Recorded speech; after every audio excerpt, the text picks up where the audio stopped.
Hai semua, Assalamualaikum. Pada hari ini saya nak kongsikan resepi yang cukup menarik, iaitu resepi taufufa. Pertama sekali yang kita perlukan ialah kacang soya. Ni saya nak rendam terlebih dahulu kacang soya. Ni kacang soyanya banyak kan, jadi nanti saya guna separuh aja. Jadi kita rendam dia selama semalaman. Setelah kita rendam semalaman, kita nak kupas dia punya kulit. Kalau kita dah rendam awal, dia senang terkelupas kulitnya tu. Jadi pastikan kulit dia tu betul-betul dah terbuang dan bersih, lagi memudahkan kita mengekstrak.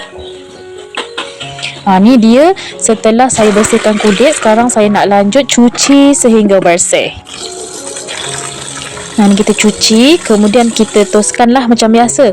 Lalu di sini saya nak kisar kacang tersebut sehingga lumat. Bagi memudahkan saya mengisar, saya tuangkan air. Air ni terserah nak letak berapa banyak.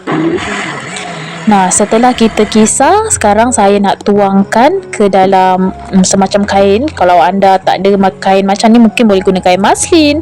Kalau tidak, mungkin juga boleh guna penapis. Bergantunglah kepada kemudahan masing-masing. Ni kita perah, kita nak ambil air. Dan untuk hampas yang pertama ni jangan buang, sebab kita akan guna ataupun kita akan kisar sekali lagi untuk ambil dia punya ekstrak. Ni saya letakkan sedikit air, lalu saya kisar sekali lagi dia punya hampas tu. Kemudian macam biasalah kita saring dia terlebih dahulu. Sama je prosesnya macam tadi. Jika misalnya anda tak nak buat macam ni, malas nak rendam, rasa leceh, nak kupas kulit soya ataupun susah, mungkin boleh guna susu kacang soya yang dalam kotak tu, yang tanpa gula. Ni saya ajarkan anda step by step daripada awal sampailah akhir. Dan sekarang mari kita ke langkah selanjutnya. Di sini saya tuangkan air soya tu ke dalam periuk, lalu saya masukkan pandan dan sedikit garam, lalu kita masak di api yang sedang. Pastikan anda sentiasa menggaul. Kalau misalnya anda guna susu kotak, anda masukkan awal-awal agar-agar ni. Macam saya, sebab saya ekstrak daripada kacang, jadi saya harus tunggu ia mendidih dulu.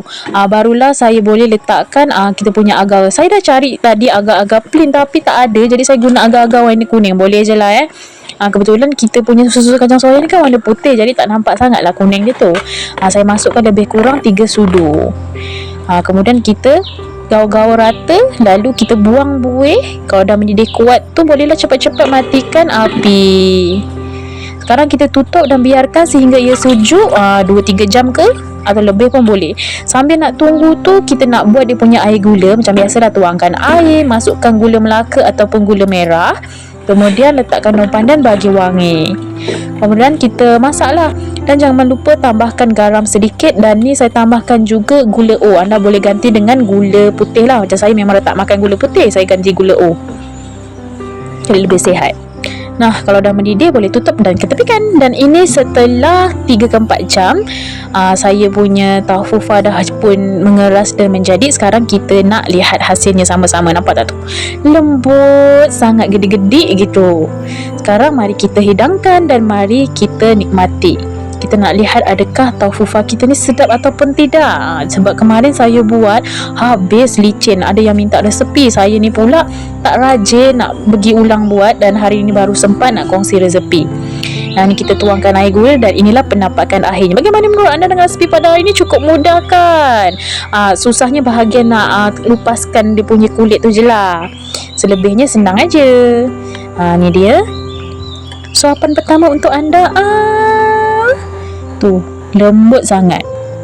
Rasa dia tu lembut sangat, terus cair di mulut. Ada manisnya, lemaknya, cukup sifat lah. Jadi kalau nak tahu sedap tak sedap, kenalah cuba sendiri dekat rumah. Jadi macam biasalah, kalau suka jangan lupa tekan like, jangan lupa share agar mereka juga turut dapat mengetahui tentang resepi yang satu ni. Dan jangan lupa untuk subscribe for more video, and jumpa lagi di video yang seterusnya. Bye bye guys.